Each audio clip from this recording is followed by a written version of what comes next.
Hello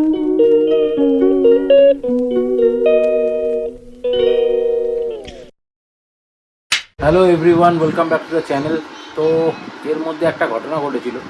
east বেঙ্গলকে নিয়ে তো আমরা ভীষণভাবে প্যাশানেট, সেটা তোমরা সবাই জানো, সেটা অজানা কিছু নয়। কিন্তু এই প্যাশান আমার ছেলে আর মেয়ের মধ্যেও যে প্রবলভাবে রয়েছে সেটা তো আমি বুঝতাম, কিন্তু সেটা আরও বিশেষ করে কী বলবো এস্টাবলিশড হলো যখন দেখলাম যে এই দুজন একদিন ঘুরতে বেরিয়েছিল। বললো আমরা দুই ভাই বোন একটু ঘুরতে বেরাচ্ছি, এবং ঘুরতে বেরিয়ে কোথায় চলে গেছে, ঠিক আছে, সেটা আর কি বলবো তোমাদের, তোমরা নিজেরাই দেখে নাও। আশা করি তোমাদের ভালো লাগবে। এবং বাবা হিসাবে আমি এটা গর্ববোধ করি যে আমার ছেলে মেয়ের মধ্যে এই প্যাশানটা এসেছে ইস্টবেঙ্গলের প্রতি। তো ইস্টবেঙ্গল নিয়ে যেরকমভাবে আমি ভাবি, আমাদের পরবর্তী প্রজন্ম যে সেভাবেই ভাবতে চাইছে, এটা ভেবেই ভালো লাগছে। সবাইকে একটাই কথা বলি, জয় ইস্টবেঙ্গল। আশা করি এই ছোট্ট ভিডিওটা তোমাদের ভালো লাগবে। চ্যানেলটাকে সাবস্ক্রাইব করো, আমাদেরকে ভালোবাসা দিও, আর লাইক করো, শেয়ার করো, কমেন্ট করো, এটুখানেই বলার। আশা করি সামনে এই ছোট্ট ভিডিওটা তোমাদের ভালো লাগবে। তো দেখো কোথায় গেছিলো আমার ছেলে মেয়ে, আর তোমরা কমেন্ট করে জানিও তোমাদেরও কেমন লাগলো।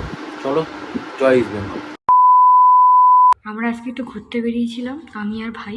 ঘুরতে বেরিয়ে আমরা চলে এসেছি হচ্ছে ইস্টবেঙ্গল ক্লাবে, কারণ ভাই সুপার কাপটা দেখেনি।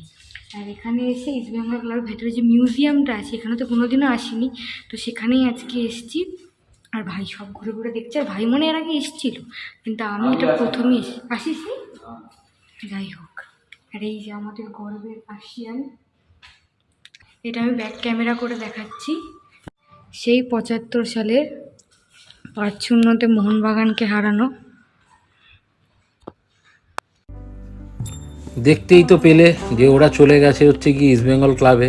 তো এখন ওরা রয়েছে ইস্টবেঙ্গল ক্লাবের মিউজিয়ামে, ঠিক আছে। এই মিউজিয়াম দেখলে মানে গর্বে বুকটা ভরে ওঠে। 100 বছরের ইতিহাসের নানান স্মৃতি এই মিউজিয়ামে রাখা রয়েছে, বিভিন্ন ফটো। এখানে 100 বছরের যত ক্যাপ্টেন আছে তাদের ছবি, তাদের নাম এইখানে দেখতে পাবে তোমরা, ঠিক আছে। ইস্টবেঙ্গল ক্লাবের সেই পুরনো দিনের জার্সি, যে জার্সিতে শুরু হয়েছিল আমাদের পথ চলা, সেই জার্সি, বিভিন্ন কি বলবো মানে ওয়ার্ল্ড কাপ খেলা ফুটবলারদের সাইন করা বল, এখানে ট্রফি ক্যাবিনেট তোমরা দেখতে পাচ্ছ। এখানে যে বিদেশ থেকে আমরা যে 4খানা ট্রফি জিতেছি সেগুলোও রয়েছে। আসিয়ান কাপটা একটু অন্য জায়গায় রাখা রয়েছে, ঠিক আছে। এখানে ট্রফি ক্যাবিনেটে প্রচুর ট্রফি দেখতে পাচ্ছ। ইস্টবেঙ্গল ক্লাবের সেই ঐতিহ্যশালী মানে জার্সি পুরোনো দিনের, এবং নতুন জার্সিও এখানে রয়েছে একটি, ঠিক আছে। এবং বিভিন্ন ফটো, বিভিন্ন মুহূর্তের ফটো, গর্বের যে মুহূর্ত, সেই গর্বের মুহূর্তের বিভিন্ন ফটো, সাল মেনশান করে রাখা রয়েছে যে কত সাল থেকে কত সালের মধ্যে সেই ছবিগুলো ছিল, ঠিক আছে। এই মিউজিয়ামে ঢুকলে একটা নস্টালজিয়া কাজ করে, সেটা আর বলার কিছু নেই। যেই সমস্ত ইস্টবেঙ্গল সমর্থকরা এই মিউজিয়ামে গেছো তারা জানো যে এখানে ঢুকলে আমাদের গর্বের ইতিহাস আমরা দেখতে পাই। এ নিয়ে তো নতুন করে কিছু বলার নেই। এই কথা বলতে গেলে চোখের কোণে জল আসবেই। এই নিয়ে মানে এই ইমোশনটা অন্য কেউ বুঝতে পারবে না, যারা ইস্টবেঙ্গল সাপোর্টার তারাই একমাত্র বুঝতে পারবে এই ইমোশনটা কী। তো আমার ছেলে মেয়ে চলে গেছিলো সেদিনকে মিউজিয়ামে। আমার সত্যিই খুব ভালো লেগেছে যে ওরা ঘুরতে যাব বলে ইস্টবেঙ্গল ক্লাবে গেছে, ইস্টবেঙ্গল ক্লাবের মিউজিয়াম দেখেছে। এটা সত্যিই খুব ভালো ব্যাপার। এর আগেও একবার আমার সঙ্গে ওরা গেছিলো, আর তখন তো আমরা ব্লগ করতাম না, সেই জন্য সেইভাবে তুলে ধরা হয়নি।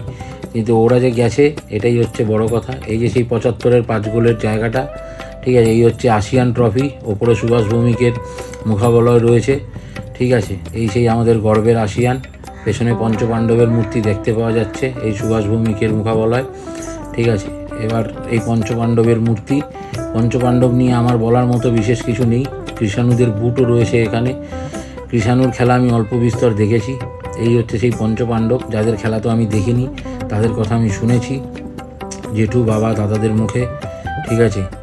আমরা যদি ভাগ্যবান হতাম তাহলে হয়তো এই পঞ্চপাণ্ডবের খেলা দেখতে পারতাম। কিন্তু যারা দেখেছে এই পঞ্চপাণ্ডবের খেলা, সত্যিই তারা ভাগ্যবান। ইস্টবেঙ্গলের সোনালি অতীত।